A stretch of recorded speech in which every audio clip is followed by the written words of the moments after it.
God is like the sun. You cannot always look at it, but without it, you cannot look at anything else. The way we find ourselves is by staring into the sun.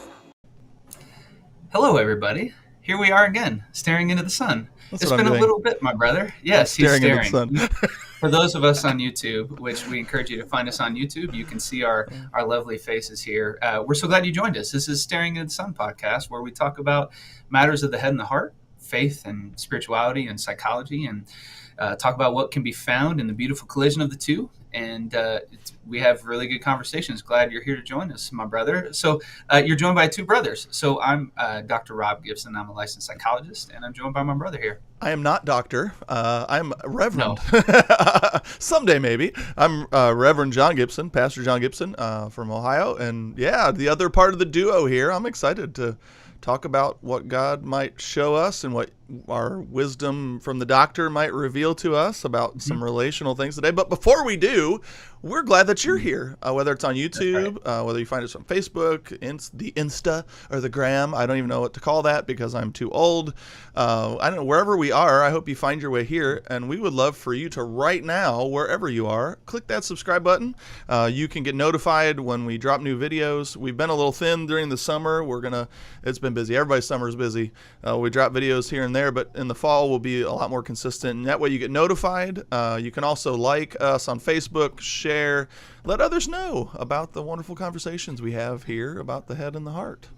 Yeah, that's right. You can find us on Instagram, Facebook, and then you can also find me on Twitter, Dr. Robert Gibson, and we'll make sure we've got our socials on the show notes so you can connect with us. Those are probably the best ways to reach us. You can also reach us at staringintothesunpodcast@gmail.com, but honestly, probably the best place is through our socials to give us suggestions for topics, input, things you'd like us to cover in the future. We're very interested in helping the community, whether it's a faith community, whether it's a local community, around issues of psychology and spirituality, because they're just vitally important to us all.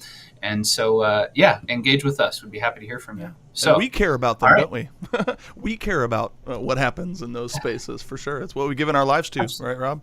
Yeah, absolutely. And that's why we're doing this too. So to try to make, the one way I think of it is I remember reading a blog about this, and the guy introduced me to the word detritus, right, which is a fun word, but it's kind of like the remnants or the not remnants, but like the things that come out of effort and work, right? Yeah. And trying to make that available to other people. I myself, pretty much everything I do is with people in private, and that all stays private. But there's also gold that comes from participating in people transform themselves in their lives about wisdom and truth and things like that. And I think you would say something similar, but in a different way as far as what happens on your end. And we're trying to bring those together for you, listener. Yeah. So glad you're here. A lot of times there's a lot of hard work that goes into those things that from the tension that arises from, and the things that you learn in those places aren't always comfortable to go through on your own. And so I think a lot of times after our conversation, I think, man, that could really be helpful to someone who maybe is just a little bit afraid of taking the step to enter into the work of finding out some of these things that we're talking about. But the conversation that we have here, I really hope that they are just entry points for maybe you as a listener to enter in and go a little deeper in your own spiritual development and your own, mental well-being, just invitations to go a little further, to be a little bit better and that's my hope through our conversations for sure. Yeah, that makes me think of a conversation I was having recently about symbols. And somehow we were talking about graduations, and how like over COVID, graduations got shifted to this type of format on Zoom or something. And it got me thinking about how, when you were just talking there, how you can take an idea that it could make sense to you, but it has to be incarnated, right? That's a word I'm borrowing from your theology. This is something Christians believe about Jesus being God incarnated in human flesh, right? And I think the graduation process is similar. You take this idea that I've accomplished something or I've finished, and I have passed over between previous me, which was an undergrad, and current me, which is a graduate. And that idea really like finds its best expression when we incarnate it, when we do some sort of ceremony that's mind, body, spirit, right? We put it all together and enact it. And humans have been doing this as long as we've existed, I would imagine. And it's a reason why I think, high schoolers and college students struggled over COVID with these transitions, because it's painful. So that's what we would hope for you as listener, that we might take something that's an idea, and then you and us too personally would then figure out, okay, how do I make this real in my life, my body, my mind, my spirit? How do I go enact it somewhere? Yeah. So that's what we would hope flesh that follows on it. from that. I love that image. Such a beautiful image. Yeah. How do you make it real in your own life? And good stuff. Which will be kind of tricky today, because we're talking about chimps and right? chumps. Chimps and chumps. I'm so excited about this. How do you make what you can learn about chimpanzees real for you? So hold on to your seats, and folks. something spiritual. How are we going to do this? Excited. Yeah. Well, lead us on, Rob. If it's horrible, I'm just going to leave you hanging. So, Pastor John and I have wanted to talk about relationships this summer. And so today we're going to talk about what you can learn from chimps about relationships. And I think it really has to do with, we'll talk about relational leadership. And I don't mean like leadership in the sense of necessarily, but you could apply it to this, like leadership of, I'm in charge of a church or a business or whatever. I mean more like if you're trying to take the lead in a relationship to help go some direction, what is the most effective way to engage in that? And I think that's where I thought of chimps. Okay, so I'll point everybody to the reference. So I was listening to a podcast. I think it was like maybe a couple weeks ago, and I want to find the name of the podcast so that you can have it. But basically, it was between a psychologist that I respect, and he was speaking with, I think it was a animal researcher by the name of, where is it? Oh, it is Franz de Waal. He's I want to be named Franz. Yes, Franz. Franz. Speaking of chimps, I know. That's totally what I thought about. Sorry. So he's a Dutch primatologist and ethologist, right? This is on the Jordan Peterson podcast. But something that I took from there that I thought was really cool, that I thought would be good for us to kind of play with here. So he's talking about, the primatologist was talking about different ways that chimpanzees exert dominance and become the alpha in the pack, right? And there may be other ways, but the two ways I heard from what he was talking about was you have one way, which is asserting physical dominance. So the strongest, most powerful ape will duke it out with any other male to assert dominance. Okay. And the way that leadership works is you invoke fear and respect for your capability to dominate anyone else. And this works as long as you maintain dominance, and which requires ongoing fear and violence and aggression to maintain dominance. And it really works. This is kind of like, the prototypical like dictator, like somebody who asserts dominance by fear and intimidation.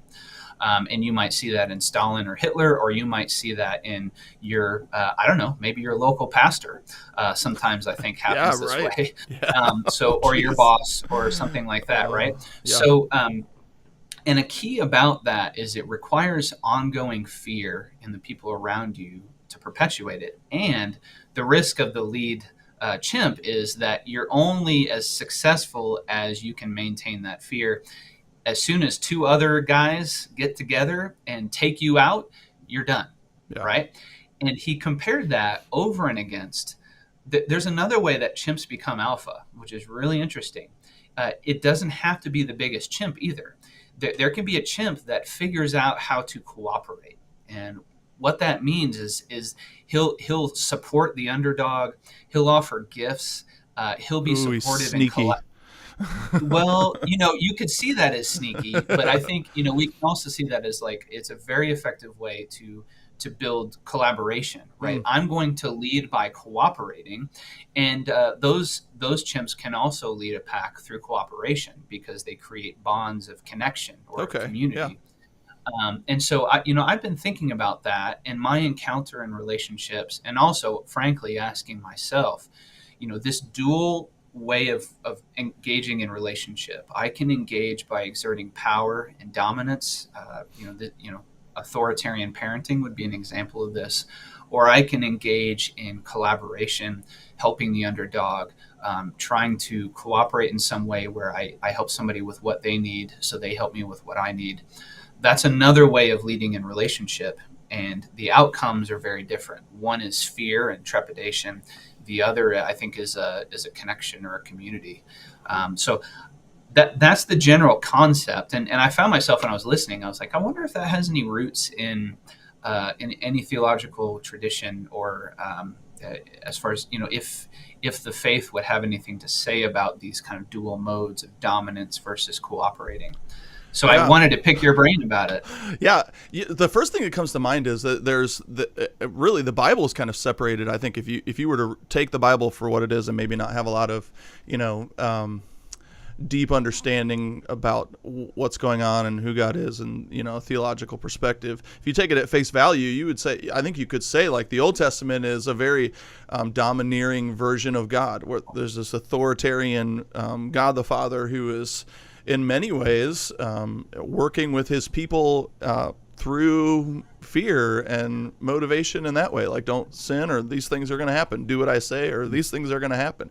And then you have this image of God in the New Testament, whereas Jesus, in a very real way, is coming down alongside of us. It's God coming from heaven, like you said, in flesh. He incarnated himself next to us and with us. He lived life alongside of us, invited us to journey with him in life. I think so. You have, as you were talking, I was like, oh, wow, there's these two images of who God is, an Old Testament and a New Testament version. Now, unpack that a little further, and we could talk about this more, but I don't think that authoritarian leadership is always what humanity maybe has made it to be, a broken image of overthrowing power. I think maybe there's some conversation around what versions of authoritarian leadership can be healthy, where I do have an awe and respect of someone who is in a place of authority over me,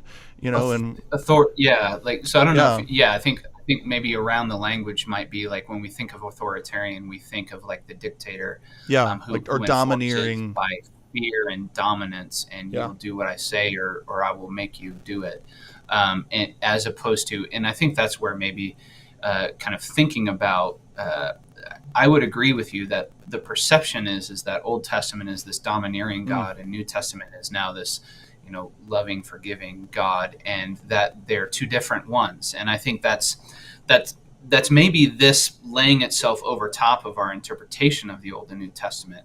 I would imagine I'd have to spend some time reflecting on it, but I think if Christians believe it's the same God, then that would be a problem. Right, as far as we're gonna discard the Old Testament because that's an authoritarian dictator. Maybe we need to reconsider what that means. But I think your point, like if we then say strong leadership is always bad, it's like, well, it depends on what is happening. And I would say in the second scenario with the chimps, that there's strong leadership there. That's an effective use of force in a sense, but it's through collaboration instead of fear and dominance, and and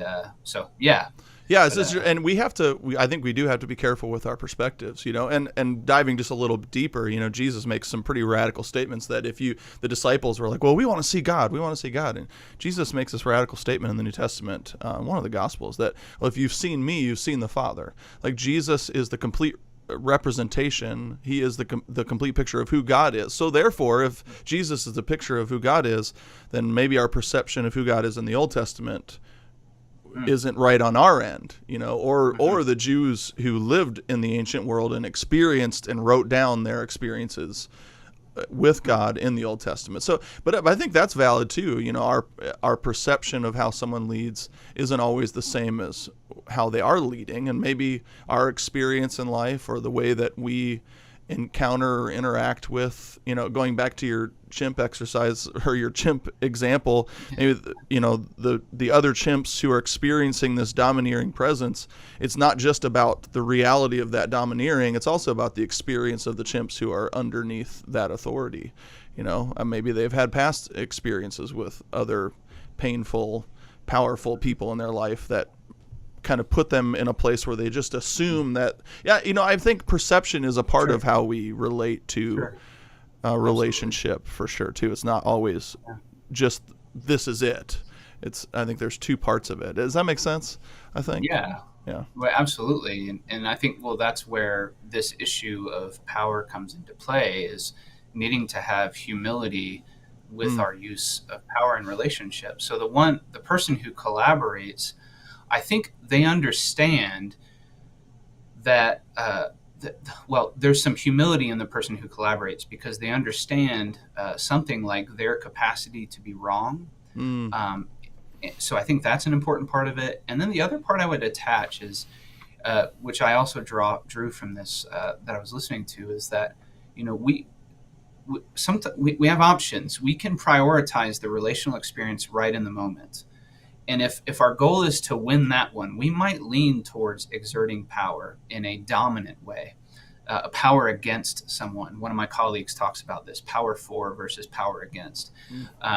But if you're thinking about the idea that you're going to have multiple relational encounters with this person over time, then your strategy would need to be different, right? And you would think about something like using your power for somebody in collaboration instead of against them. So I think maybe a practical example would be useful here. I think parenting or working with small children is often a really good example of this. If a child is engaging in an unpleasant behavior, like they're doing something really annoying, right? Yeah.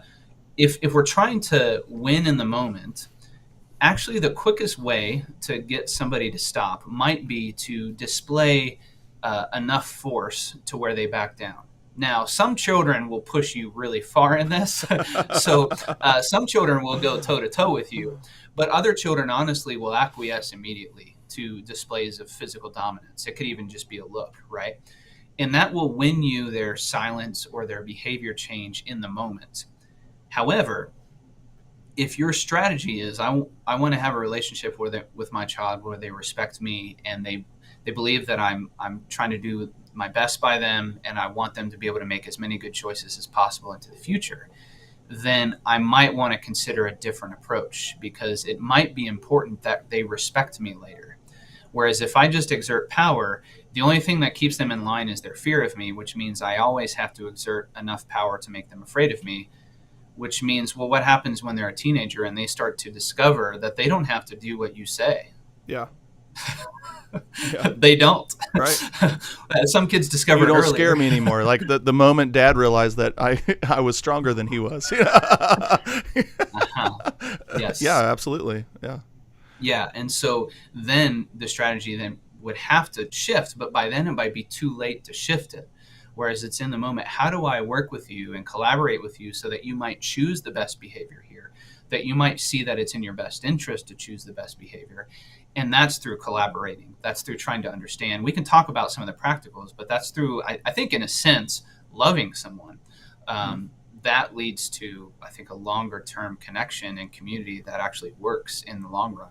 And I think so there's an element that comes to mind, too, that we have to determine, are we committed to the relationship that we're referring to? Are we committed to long-term relationship or community? We've been talking about that a lot here at Living Hope this past month. Just have done a series on what is community, why do we need it, how do we have it, what are the obstacles from engaging in it, and I think it's a question that kind of keeps coming to the surface: is how do you decide what are the relationships that are these relationships you're going to be invested in and committed to long term, and we interact in relationships every moment of every day, whether it's work or, family or friends or just, people we pass by ourselves, God, so if it's not a relationship that we're committed to, then it really throws out the window in the moment how we respond, because we really don't engage with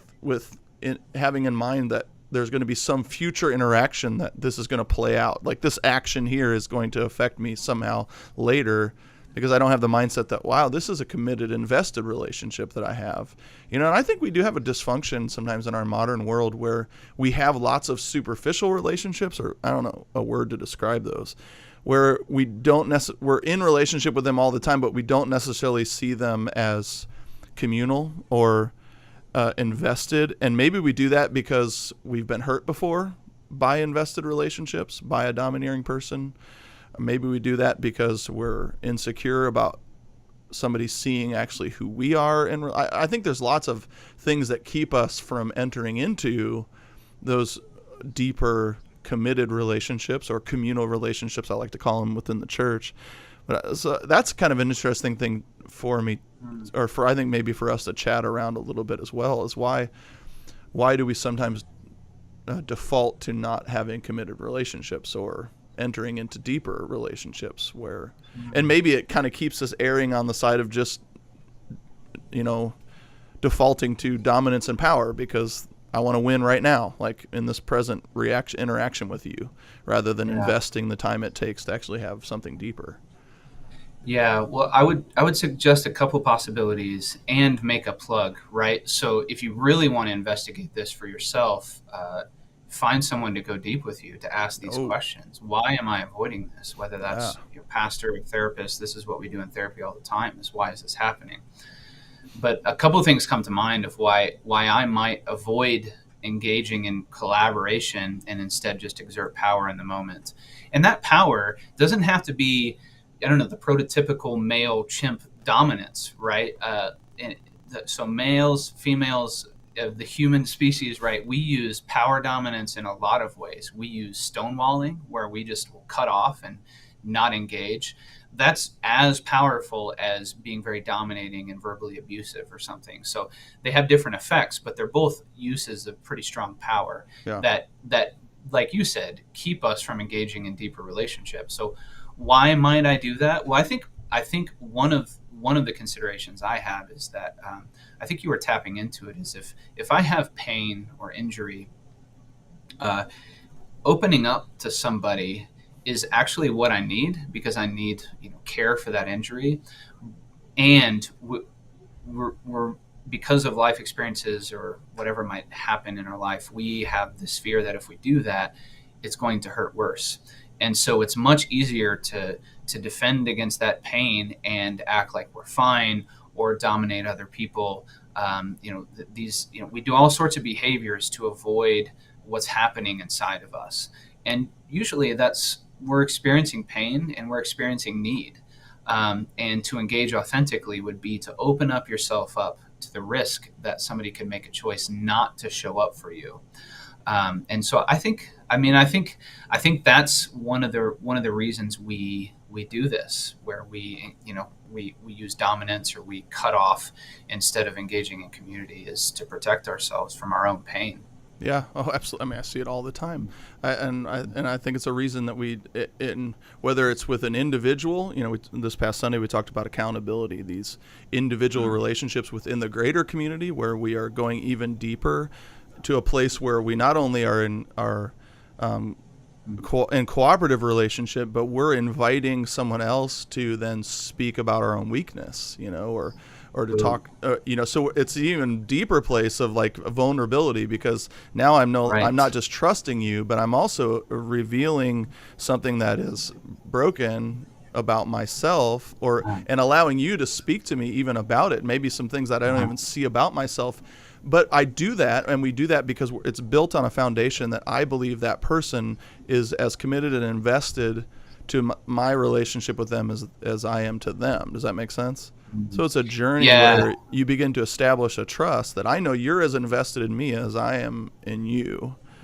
And that's actually, I think I want to make 2 points about that. The first one is that takes a lot of work, right? Gosh, yeah. And I think if we're to be honest with ourselves, we tend to not want to do work like that, to take responsibility for showing up for somebody else.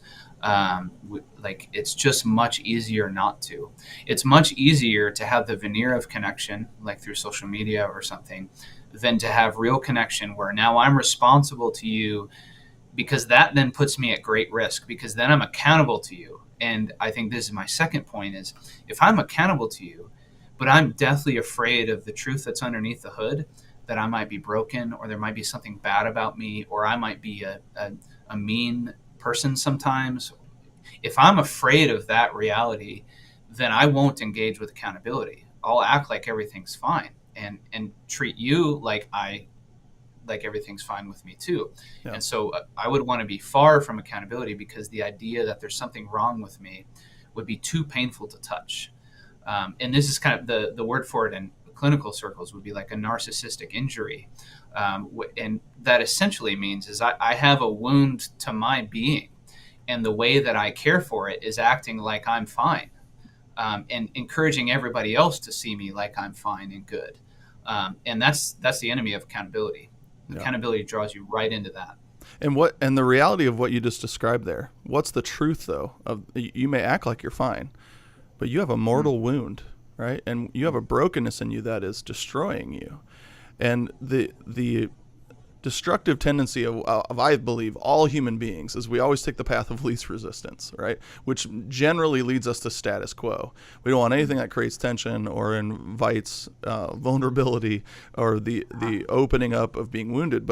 And this is a deeply spiritual principle too, though, that the only pathway to our best selves, the best version of ourselves, our wholest selves, is through that process of vulnerability. Like we will never down into the grave. You will led live the way, right? Yeah, you will live with that brokenness that you act like is not there your whole life, and it will destroy you, and you will have never experienced the fullness of the life you were created to live. I believe that God created you for.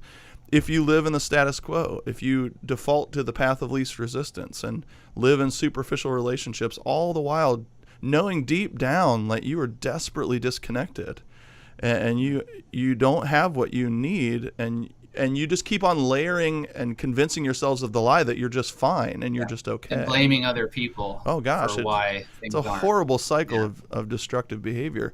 But and this is a huge boundary, and I see it, again, in my experience in the church. I see it because it keeps people, and they make all kinds of excuses why they're not connecting. I'm busy, and eventually becomes, I can't connect with anybody because nobody's reached out to me. Nobody's made the effort to be my friend. I don't have any people who identify with me or have my same circumstances that I connect with. And I mean, people make all kinds of excuses of why they don't take a step to live into deep community. And I think the simple reality is because it's hard. Like you said, it's hard. It requires work, But nothing in life, worth having is easy either. I feel like there's a lot of cheap cliches around that idea. Well, not just cheap cliches, but every epic story of fiction generally will have some sort of hero journey or transformational journey where somebody goes into the depths and into the darkness or into the grave and finds themselves and then transforms. We idolize these stories, and there's a reason for that, is because over all of human history, that is the way. The other ways don't work. And I think it's kind of what I'm thinking about here in terms of going back to the chimps is we can choose a short-term way of asserting dominance. And I think if you look around you in communities or in our broader communities in our culture, there's been a lot of asserting dominance. And blaming one side or blaming the other, red versus blue, this country versus that, whatever. There's a lot of asserting dominance, and you can see where that gets us. It dehumanizes us, whereas when we collaborate, when we engage in relationship, which means that I might have to look at some of my junk, but then on the other end of that, I've got the best likelihood for connection into the future with other people, whether that's your romantic relationship, your child rearing and your parenting, your community and your church, friendships, family, whatever it is, making a choice towards collaborating instead of asserting dominance is a step in a direction for connection. Now, play that out into details. We encourage you as a listener, that takes some time to figure out what that means and your unique situation. That is not just blanket recommendation on what you do, but I would encourage you to consider it, your relationships in this paradigm. Like, is this a dominant relationship based in fear?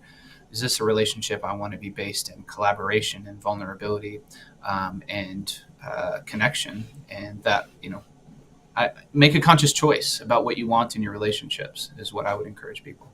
Yeah, that's so good. Something that came to mind as you were just saying there. I know we're wrapping up, but that dominant relationship, really, the end goal of dominance is to maintain status quo. When you think about it, for that chimp, like he asserts power because he doesn't want anything to change. Now, it doesn't, regardless of whether his relationships are dysfunctional or not, his main priority is to maintain status quo. Right? And his own flourishing. That's his right. own flourishing. Or what he perceives as his own flourishing. That's an important point to make. It's actually not his own flourishing because he has no real relationship with anybody else. It's manipulated relationship, You're right. And actually they found, this is from the podcast too, but interestingly, the female chimps, you would assume that primarily all the offspring are from that main alpha chimp. But what they found after doing paternity studies is that the female chimps work their way around it. Yeah, they work their way around it. Yes. Yeah, they didn't want to pass on that DNA, right? Isn't that funny? It's not his best life. He's not accomplishing what he hopes to accomplish, And boy, that's true for us. And ought to be a challenge I know it's a challenge for me. I hope it is for you as a listener, is what is the end goal of your relationships? Is it to maintain your status quo? Are you engaged in relationships with people who say the same things that you think all the time, so that you never have tension, you never have discomfort? And when you do you shun the people who think differently than you, or who call you to account or make you feel uncomfortable? Are those the majority of your relationships? Or, do you have some collaborative relationships where you're centered, you're grounded and founded, I like to say, on people who are as invested in your well-being as you are in them, and that you're working towards a trust where you can rely on them to maybe see some things about you that you couldn't even see about yourself. And again, that takes time and that takes work, and it's vulnerable. I think that word always kind of strikes fear in my heart, because the root of vulnerable is the Latin word vulna. It means to wound. To be vulnerable, I have to open myself up to being wounded, and that's a risk. But is it? We believe, I think, through talking, that it's a risk worth taking with the right people. And we talk about that every episode too. Like, let's make sure we're saying very clearly we want to find the right people. I happen to be of the belief, and we talked about this past Sunday, that one of the healthy principles of real and safe accountability is that it starts with being invested in the same life purpose. On Sunday we talked, as from a Christian perspective, are you engaging in accountability relationships with other people who are following Jesus? It begins with someone who sees life the same way that you do, with the same authority in your life. And then the next principle was, are you in a committed relationship then? Are you both committed to one another to not leave the room in conflict, And then is it reciprocal? I think that was the third principle we talked about for healthy accountability. Invested, committed, and reciprocal. Is the person that you're engaging in a little deeper relationship with, are they reciprocating that same process with you? Are they asking you to speak into their life? And and the fruit of that would be flourishing. Yes. Are people flourishing around you, or are people feeling dominated and subjugated? And that's a good fruit of where you're at. So good. Beautiful stuff, man. Yeah, virtual high five. That was fantastic. I wish we didn't have to wrap up, brother. I know, that was great talking. Well, again, thank you, listener, for joining us. Encourage you to take this with you. Think about your relationships in this context, and wake up to your relationships and make some conscious decisions about what you're doing. And don't be a chump, man. Have good relationships. Yeah, that's right. And also, join us next time. So we'll be back here again. We'll share it out on social so you can check us out or subscribe on your podcast or YouTube. Join us next time as we continue engaging with the head and heart and staring into the sun. Grace and peace, everybody. God is like the sun. You cannot always look at it, but without it, you cannot look at anything else. The way we find ourselves is by staring into the sun.